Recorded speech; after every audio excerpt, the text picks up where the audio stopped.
It's time to talk sports, Greyhound racing, horse racing, and sports betting with your host, Kip Kiefer. Don't just watch the action. Get out to Birmingham Greyhound Racing and put a bet on it. Here are today's tips and strategies to help you get in the winning game. And good morning, everybody. Welcome to another edition of Talking Sports on Saturday here on Channel 21. Hope your weekend is off to a fantastic start. We're counting it down, folks. It's just a month away. Opening kickoff for the 2018 college football season. We've been putting it together for you for several weeks, and we're going to continue throughout this month of August as we get closer and closer to game time. In the meantime, you've got all kinds of great action today at Birmingham Greyhound Racing. Gates are opening as we speak. A big day of racing and sports excitement. Get on out to the track. It's located just off I-459 at exit 31, Derby Parkway. It's going to be a sensational day. And now it's time to bring on board my sensational partner here. It is the one, the only legend. And he's quiet today. I think it's getting close. It's like the calm before the storm. 84, 53, 92, Peyton, Fernbaum, up the ball.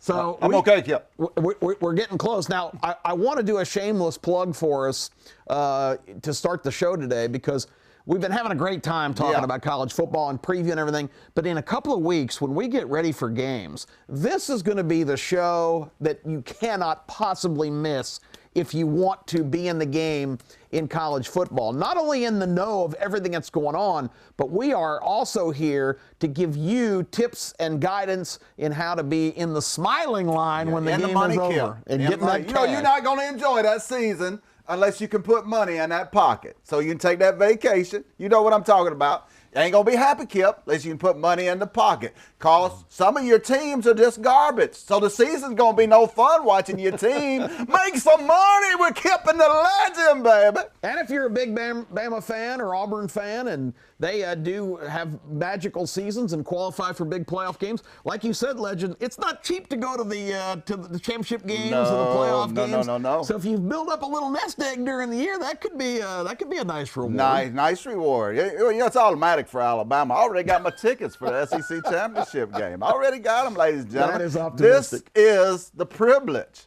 of being under the great Nick Saban. You already know. It's like Notre Dame, ain't they? Notre Dame. You know, when Nick Saban's on your side, you just predict everything, Kip. Nostradamus and his quatrain. I thought you were talking about Notre Dame there for a minute. No. And Alabama fans were going, what, is he comparing Alabama to Notre Dame? No. This just in, headline. No. Nostradamus and his quatrain predicting the future. Yes. I think he had a whole bunch of them about Nick Saban. Yeah, he did. I mean, I'm just 400 years ago, they said a great man would rise in Tuscaloosa and bring back the giant, the godfather of college football. Stand, Alabama fans! It's that time that we wait for. We're going to talk about Alabama here, but let's I thought it'd be fun. We've been kind of talking about generalities, but I always think it's kind of fun in this time of the year to really break down the actual schedule. And we're going to focus, of course, here on this program predominantly on Alabama and Auburn. That's where we are. And this is really the epicenter of college football. Let's face it. This is those two of the premier programs in the entire country right here in this state. So let's start with Auburn, just for be fair and balanced here. Be fair. Because Auburn's schedule, to me, is a little more intriguing than Alabama's this year. And it starts right away at Mercedes-Benz Stadium in Atlanta. This will be Auburn's third consecutive game at Mercedes-Benz. The first two haven't gone so well. You know, since Gus got $49 million, he's 0-2 at the new Georgia place, Kip. I mean, 0-3 would look real bad for $49 million, and this is a very good Washington team. And right now, Auburn's a slight favorite in this game, Kip. Well, I think Chris Peterson is maybe one of the more underappreciated coaches in the country. He really is the guy who brought Boise State to another level before he went to Washington. They've got returning dangerous offensive starters. the Huskies are going to be a handful. It's going to be a heck of a game. Yeah, Gaston is a great running back. But this is a great, listen to me, Auburn fans. You can put your hat on that defense wins championships. And when you talking T.D. Moultrie, you talking Big Cat Bryant, you talking Marlon Davison, you got a reason to be excited, Auburn fans. Then you put 3 senior linebackers and Williams and a couple of them other guys behind that big front.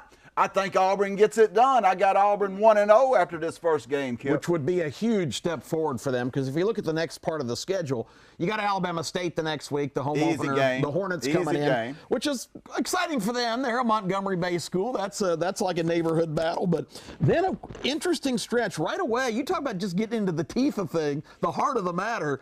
The LSU Tigers come to town next. Yeah, and I think this is one of the worst teams in the SEC. Yes, LSU has talent, but you got Coach Zero still on the sideline. I said here last week, I don't think Coach O gets through the season. This is a ship that has lost much on the side, got big holes in it. It's just sinking out in the ocean right now. And Coach O is out there trying to talk like Coach Brown. It's all right. It's all right. No, it ain't. You're going down. LSU. Auburn big starts the season 3-0. Coach O, who I swear, I think he's the Cookie Monster from Sesame Street. That's what he sounds like to me. Be a good place for him to go. Anyway, the next stretch of games is Arkansas at home, then Southern Miss, the Golden Eagles, who back in the day were capable of upsetting you.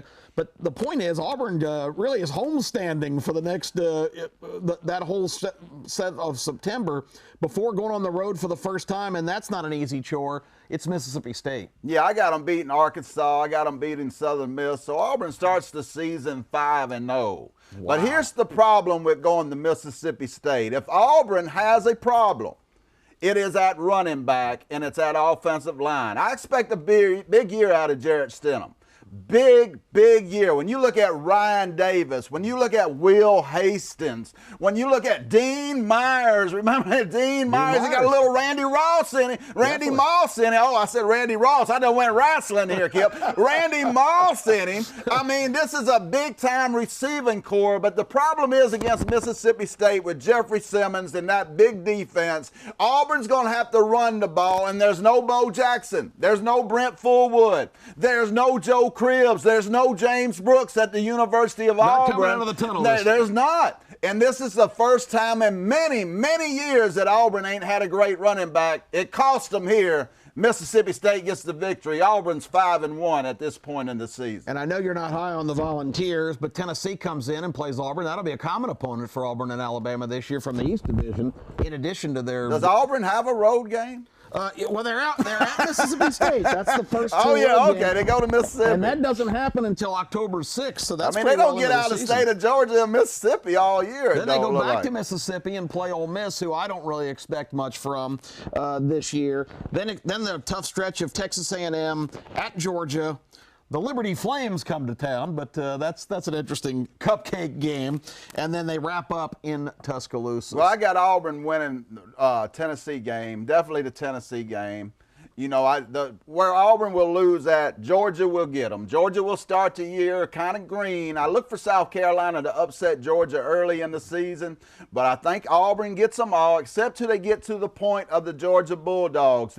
Joe Frazier of the SEC, ladies and gentlemen. This team is a better team than Auburn across the board. This is a good Auburn team, Kip, capable of great things, but they have holes, and when you play teams like Georgia and Alabama, it's not going to work out. Georgia will get them, Mississippi State will get them, and Alabama will get them, but Auburn will win the rest of them 9-3. That's what you love for $49 million, Auburn, so that's what you're going to get again, a 9-win regular season here on the Roll Tide War Eagle preview, baby. Okay, well, we are going to roll over to the Tide when we come back from this break as we go over the Alabama schedule and see if there's any minds in that field that could trip up the Nick Saban Express. You're watching Talking Sports. It is a Saturday, and I hope your weekend is off to a great start, and we're going to continue right after this.